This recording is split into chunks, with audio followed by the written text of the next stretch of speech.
Hello. Okay, so here I am on Mount Royal, walking in the rain in the morning. Still trying to figure out this teaching online thing. Okay, so in this video, what I want to talk about is falling in love. So what happens to you when you're falling in love? This is, it seems almost overly fitting that the mountain is covered in fog right now. It seems sort of perfect for our subject matter. This is something that has mystified human beings as far back as we can tell. There's been all sorts of attempts to understand it. One of them that I am particularly partial to is found in Plato's Symposium, which is over 2,500 years old. And in it, a bunch of guys are sitting around drinking, talking about what they think love is. And Aristophanes, who's a comedian, which I find this so perfectly telling.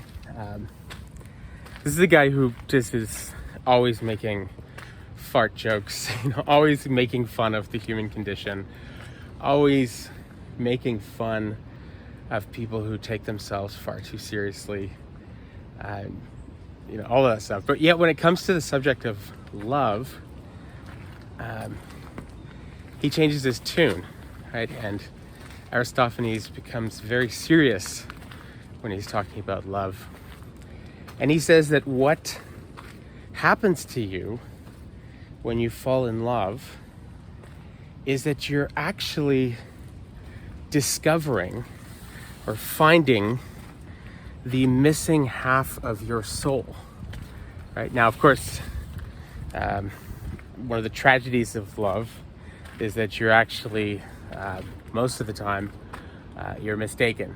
Like, it's a case of mistaken identity, right? You think that you're finding the missing half of your soul when in fact you're just finding somebody who sort of looks sort of like, right? And this is why people very often have this incredible excitement when they first fall in love, and this feeling of homecoming, this feeling of like, oh my God, finally I've found the person that I've been looking for my whole life, even though maybe I didn't even know I was looking for this person, right? The missing half of your soul, your soulmate.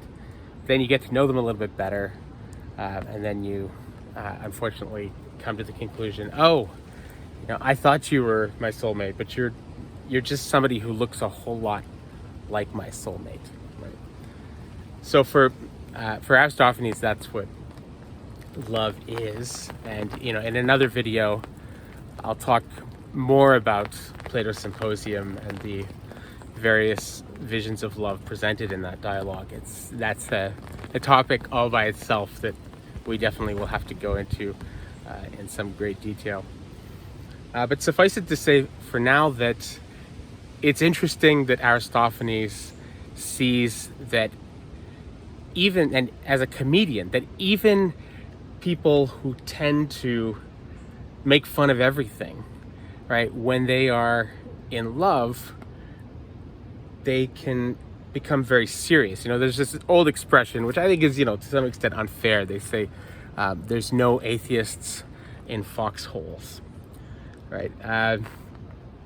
I know a lot of atheists who say that that's not true, but the point being that in a wartime situation, when you're confronted with death, when you see your friends blown to pieces and dying in these horrible ways, and you're confronted with your own mortality, that a lot of people who normally think religion is just a bunch of fucking bullshit, when they are confronted with their imminent demise, when they're confronted with death, they suddenly find all sorts of meaning in the world, and they suddenly find various kinds of explanations that they would normally find ridiculous make sense to them. Well, I think it's important to note that something very similar is going on when it comes to love.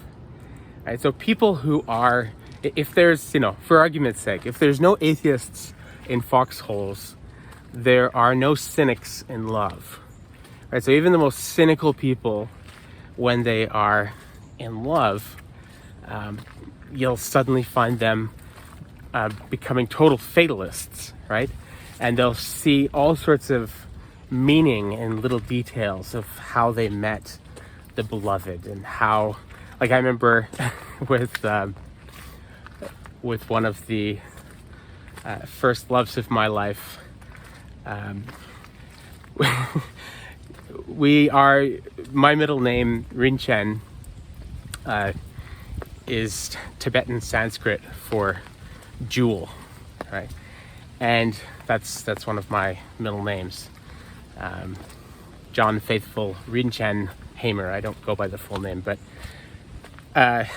so I met this woman, and I was, teenager, fell madly in love, and her middle name was Jewel.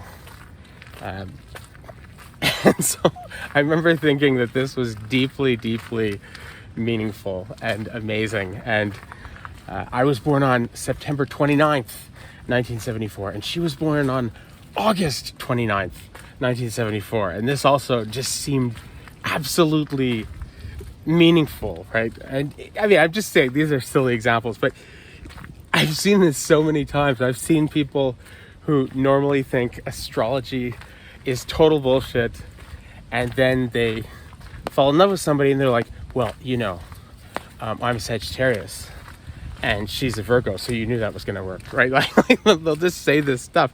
Now, what's fascinating about this is that there seems to be something about the experience of falling in love that makes people sort of religious or fatalists, right? It has this amazing effect. Like, we just don't want to believe that it could have been just an accident, that it was just hormones or something like that, right?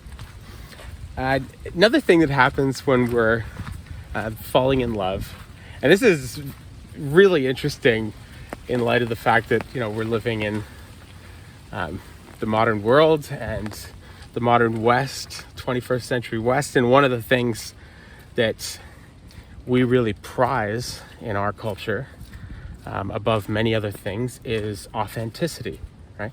Be yourself. To thine own self be true. All this is like a kind of a cardinal virtue in our culture. We place a high premium on it. Well, what's funny is this is another thing. Just as sort of cynicism goes out the window when people are in love, this kind of need for authenticity and for being yourself, that tends to go out the window as well. So I've seen this in myself. I've seen this in other people. I've seen, just some random examples. I remember one of my friends, when she first met this guy, and she's a real kind of, how can I put this? She's a real homebody. She doesn't like to go out very much. She's just a very kind of chill person. She's the exact opposite of somebody who's really into going out clubbing and partying and things like that. But she met this guy, fell crazy in love with him, and she just misrepresented herself. She acted like she was really into going out clubbing and doing ecstasy and like having all these like crazy experiences because she was in love with him, and she was willing to throw out kind of authenticity. It's like, I'll be whatever you want me to be, kind of thing, right? And I've seen the flip side. I've seen somebody who was like a total partier, total kind of like always going out to clubs and bars, dancing and stuff like that, who met somebody who was a total homebody, and total chill person, and picked up on that. And so when they said, "Oh, what do you like to do for fun?" They're like, "Oh, I just like to stay home, watch Netflix, just hang out, take it easy, nothing big." So this is another thing that happens when people fall in love, is they tend to become very fatalistic. They decide that this was meant to be, and that there's something they invent some sort of cosmic story for how it was meant to be. And they also tend to sort of violate one of the cardinal virtues of our society, which is they will misrepresent themselves, right? But it's a misrepresentation that is, sort of, kind of, I don't know, it's like adorable in a way, right? Because it's not a misrepresentation in the sense that you get, when somebody's lying because they want to, I don't know, they want to get out of trouble or something like that. They're lying to their parents because they don't want to get in trouble because they actually ate a cookie like a little kid or something like that. This is where you love this person so much, you have such a powerful connection to them, and you want them to love you back and like you back. And so you're trying to figure out in those early periods of love, what does this person want, and how can I make myself into the person that this person will want, right? That's incredible. It's totally adorable, and it's also kind of sad, right? Because eventually you're gonna meet each other, right? And then you're gonna have to figure out, okay, does this person actually like me for who I really am, even though I just misrepresented myself so much to them, right? So it's not their fault that they have a misunderstanding of who I am, right? Now, every age, depending upon where it looks to for truth, is going to come up with a different interpretation of what is really going on when we fall in love. So I think that's inevitable. I don't think there's any way to escape in any permanent way or any kind of really meaningful way, the norms of your time. So if in ancient Greece, Aristophanes came out with a big myth in order to explain, what happens when we fall in love, we live in a scientific age, and that's where we look to ultimately for an explanation for things, right? So I'm going to do that as well, and in the full knowledge that probably, if somehow somebody were to find this video 2,500 years from now, they would probably find my interpretation just as silly as we find Aristophanes' interpretation. But anyway, leaving that alone. It seems like what happens when you fall in love is something really amazing, and something that is probably uniquely human. Or if it's not uniquely human, it's something that probably only happens in a very small number of animals, right? So what happens when you fall in love is something called the oxytocin reflex kicks in.